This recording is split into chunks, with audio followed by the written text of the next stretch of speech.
This is the story of a little girl's disappearance. Some facts from this case may shock you. Helena, Montana sits nestled in the heart of Big Sky country. For decades, this quiet mountain town thrived on mining. Silver and tin drawn from the earth sustained generations of hard-working families. The community was tight-knit, built around the mines that provided steady work and honest wages. Helena's natural beauty is breathtaking. Dense forests blanket the surrounding hills.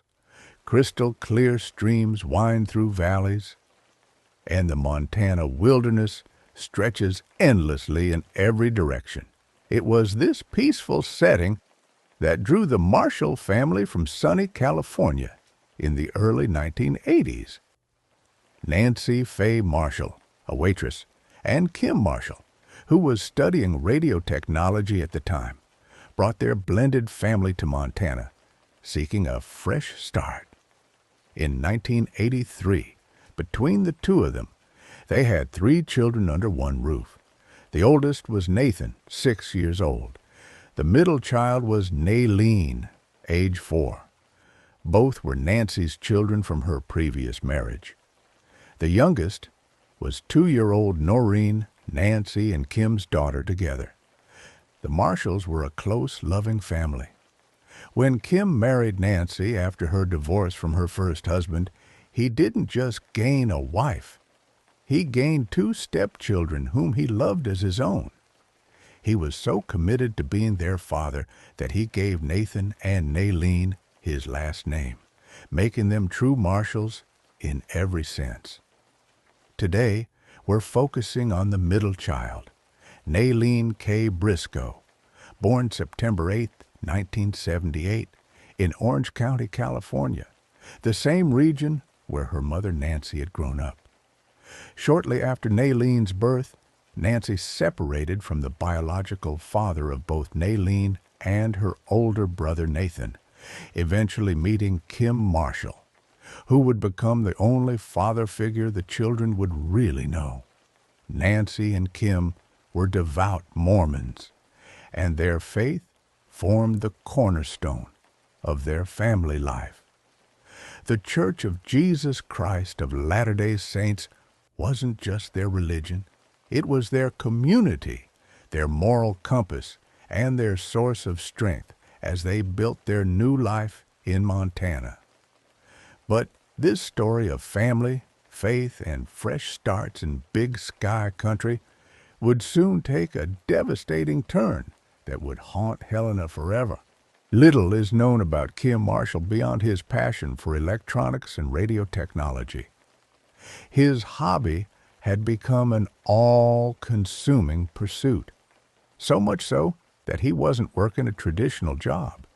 This meant Nancy, despite her modest waitress wages, was the sole breadwinner supporting their family of 5. It was a financial strain, but they made it work through careful budgeting and Nancy's tireless dedication. The Marshalls were an outdoorsy family who regularly went hiking and camping. Living so close to Montana's wilderness, they made sure their children were wood-smart from an early age. The kids knew basic wilderness survival skills, how to find water, identify dangerous plants, and most importantly, what to do if they ever got separated from the group. These weren't just casual conversations. In Montana, teaching your children wilderness safety could be a matter of life and death.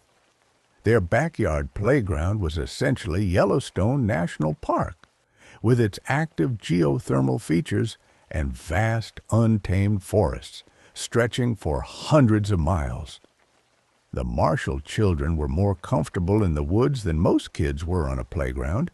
In June 1983, Kim's local ham radio club organized a family picnic. Entire families were invited, giving the kids a chance to run free in nature while parents could relax and socialize with fellow radio enthusiasts. That morning, 4-year-old Nailin chose her favorite outfit, a bright yellow t-shirt paired with matching yellow shorts. The whole family, Nailin, Nathan, baby Noreen, Nancy, and Kim, piled into their car and headed south toward the wilderness area outside Helena. It was a gorgeous Montana summer day, with clear blue skies and temperatures perfect for outdoor fun. Around 4 p.m., as the afternoon heat reached its peak, a group of children approached their parents with a request. Could they walk down to the small creek nearby to cool off and splash around? The stream was only a short walk from the picnic area, clearly visible through the trees. The creek seemed just right there. It was actually the gateway to some of the most rugged wilderness in North America. The very beginning, 4-year-old Nailin, despite being an experienced little hiker for her age, began falling behind the group. Little Nailin climbed up, folded her little legs beneath her, and decided to wait for the others to come back.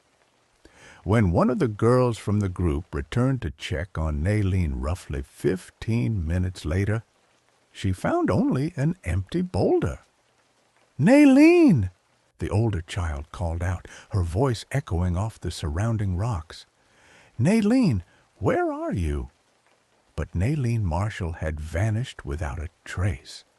They'd searched everywhere they could think of, but there was no sign of the little girl in the bright yellow clothes. At first, the adults assumed this was a simple case of a lost child, something that happened from time to time in Montana's wilderness.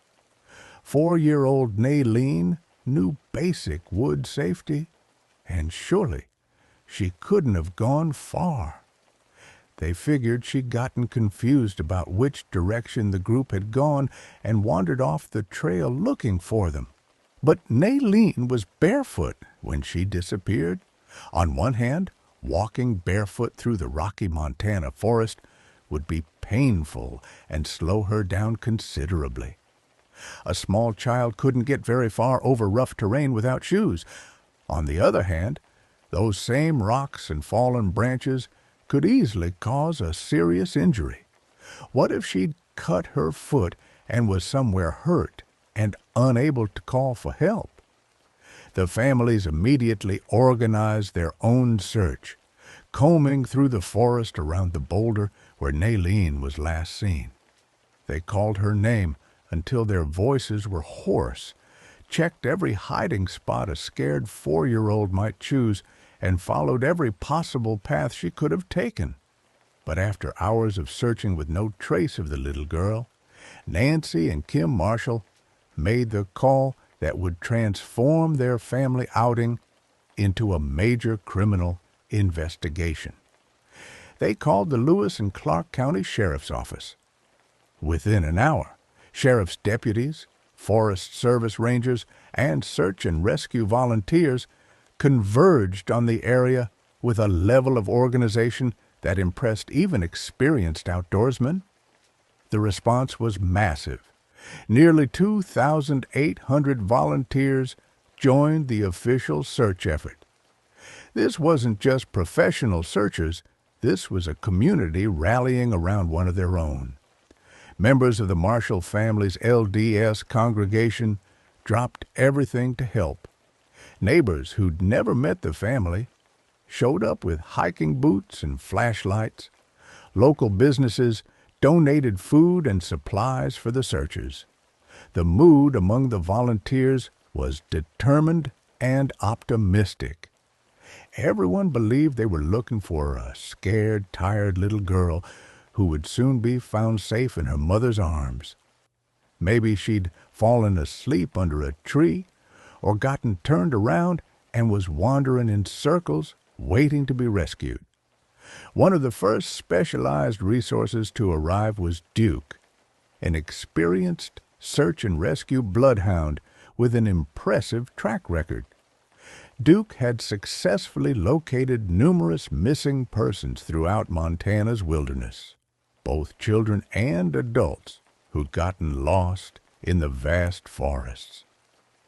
The dog handlers gave Duke one of Nailin's items to establish her scent, and the bloodhound immediately went to work. At first, everything looked promising. Duke confidently picked up Nailin's trail from the boulder where she'd been resting and began following it through the forest. But then something strange happened. After tracking steadily for a short distance, Duke suddenly stopped, circled around confused, and lost the scent completely. The trail simply vanished. Experienced search and rescue teams knew what this usually meant. The missing person had been picked up, either by someone who carried them or by a vehicle. Authorities quickly escalated their efforts, deploying a helicopter equipped with thermal imaging cameras and bringing in 4 additional search dogs. But Mother Nature had other plans. On the second day of searching, rain began falling across the Montana wilderness, washing away any remaining physical evidence and making the search exponentially more difficult. For the first 10 days, investigators treated this as a lost child case. But when they finally conducted detailed interviews with the children who'd been at the creek, 2 8-year-old girls revealed something chilling. They remembered seeing a man in a purple jogging suit near the creek that day. More importantly, they'd witnessed him talking to Nailin. The little girl had even said something to him about her brother being a fast runner. Most disturbing of all, the man had been trying to get Nailin to play a game he called shadow tag, a game none of the other children had ever heard of. Suddenly, this was no longer a case about a lost child. This was an abduction. Soon, Nailin's smiling face was everywhere, on highway billboards, milk cartons, grocery bags, and missing child flyers posted in store windows across the country. Her bright smile reached beyond Montana to families nationwide. But as Helena tried to return to normal life, the Marshall family remained trapped in an agonizing limbo. Months turned to years. By the time little Noreen turned 4, the same age Nailin had been when she vanished, there was still no trace of the missing girl. To cope with their devastating loss, Nancy and Kim channeled their grief into action. They founded a non-profit organization dedicated to training search and rescue dogs, recognizing that not all police dogs were equipped for wilderness tracking. Their work not only provided them with purpose during their darkest hours, but also helped locate other missing persons across Montana. Meanwhile, investigators brought in a hypnotherapist to work with the child witnesses, hoping to recover additional details about the man in the purple jogging suit. Sketches were drawn up, but it did not bring any results. And then, in 1985, the phone rang in the center that was searching for missing children. The operator picked up the phone. "I have Nailin," a man's voice said. "The girl is alive and well." The man suddenly hung up the phone. The man was calling from a payphone, not from his home number. 2 months later, an envelope with no return address arrived at the sheriff's office. Inside was a typewritten letter, clearly typed on a machine to conceal the author's handwriting. "I picked her up on the road near Elkhorn Park between Helena and Boulder. She was crying and scared. I took her in my arms and she was shaking all over. I decided I would keep her and love her as my own. I brought her home with me. I have good investment income and can work from home, so I spend all my time with her. I teach her, and she enjoys traveling with me on trips. Her hair is now short and curly. She has grown. She's about 3 feet 9 inches tall and weighs around 50 pounds. All 4 of her upper front teeth have come in, plus 2 bottom ones. She bathes and brushes her teeth every day. She eats well. Her favorite foods are pizza and cherry Coke. She would be happy to tell you about our trips to San Francisco, New York, Oklahoma City, New Orleans, Nashville, Chicago, Puerto Rico, and Canada. We even spent a month in Britain last year, and she loved it.